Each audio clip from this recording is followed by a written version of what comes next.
Bonjour à tous et à toutes et merci de nous rejoindre pour un nouvel épisode d'À l'écoute de la Paracha. Cette semaine, Parachat Bechukotai, c'est la dernière paracha de Sefer Vayikra, livre 3, épisode 10. C'est parti. It's not always easy to see the good when it doesn't look the way I think it should. I know what it feels like when a smile don't feel right.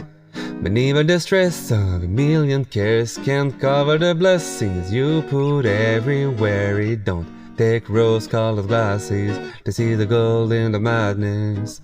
I just gotta take time, slow down, take a moment to see it now. The little things, that's what it's all about. What it's all about. I'll take a look around. It's something to be grateful, something to be grateful for. It's waiting to be found.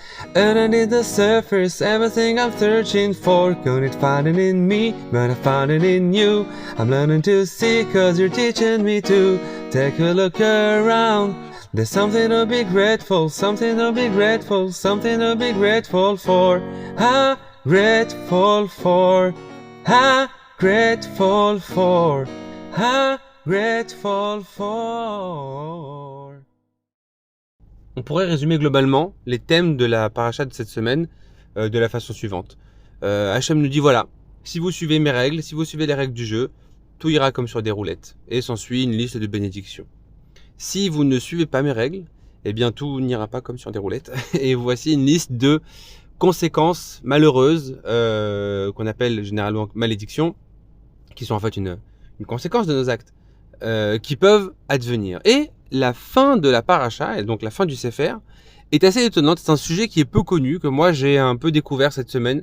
Je l'ai probablement lu dans le passé, sans vraiment y faire attention, sans vraiment comprendre. Le sujet s'appelle les arachin. Qu'est-ce que c'est que les arachin?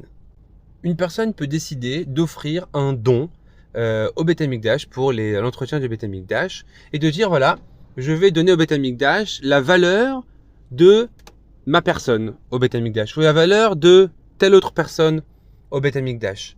Et la valeur qui sera donnée est fixe.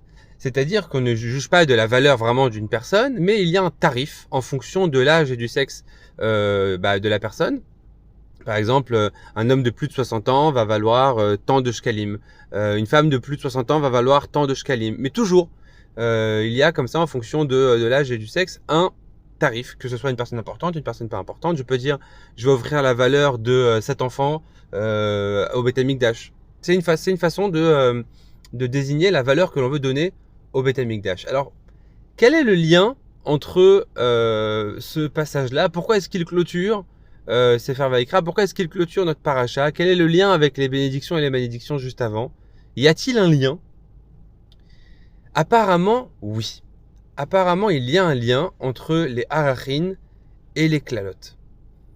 Le Baal HaTurim nous fait un lien numérologique entre ces deux sujets-là. Si on additionne toutes les sommes potentielles que quelqu'un peut donner à un arachin, la somme d'un enfant fille, d'un enfant garçon, plus la somme d'un adulte fille, etc., etc., on arrive au chiffre de 143. Et si nous additionnons le nombre de klalot qui se trouvent dans notre paracha et le nombre de klalot qui se trouvent un peu plus tard dans Parashat Kitavo, nous tombons aussi sur le chiffre 143. Hasard? Je ne crois pas. Le Kli Yakar va un peu plus loin dans la réflexion et nous dit la chose suivante.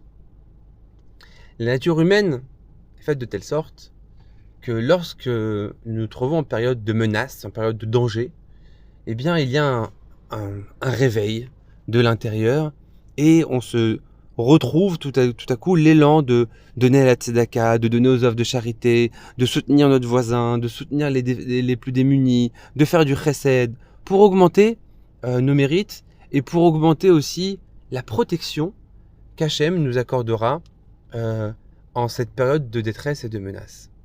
D'ailleurs, la racine lui-même du mot qui est utilisé dans le verset d'introduction des arachin, c'est ki yafli.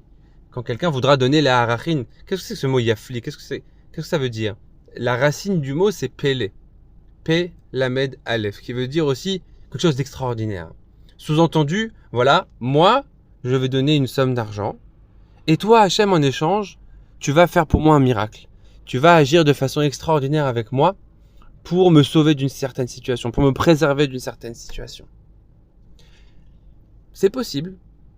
Le problème, c'est que lorsque les choses se calment, eh bien, on agit moins de cette façon-là. On pense pas forcément à donner la tzedaka. On donne peut-être un petit peu moins de temps aux gens qui en ont besoin. On a moins le réflexe d'aller vers les autres. C'est vrai que les périodes de souffrance réveillent tout ça et révèlent tout ça. Mais Israël est comparé à un roseau. Pour plusieurs raisons. La première, c'est il plie mais ne rompt pas. Et c'est vraiment ça la source de la fable de La Fontaine, c'est dans Masechet Ta'anit. Même tous les exils ne nous font courber les chines, mais nous nous redressons toujours. Mais aussi, nous nous courbons en période de détresse, nous faisons tordre notre Yetzer Hara en période de détresse et nous nous rapprochons d'Akadosh Baruch Hu en période de détresse. Mais lorsque cette période de détresse s'arrête, eh bien nous revenons à notre position initiale, nous revenons à nos mauvaises habitudes, nous revenons à ces comportements un petit peu négligés parfois. Pourtant, nous dit Rabbeinu Bechaye, Hachem nous promet, promet à celui qui donne la harachin, sa protection, et c'est une des raisons pour lesquelles justement ces deux sujets-là sont mis côte à côte dans la paracha de cette semaine. Alors si c'est une protection, c'est aussi un avertissement, ou alors un appel à la constance. Hachem nous dit d'apprendre à reconnaître Hachem comme notre rocher protecteur, même en dehors des temps de crise.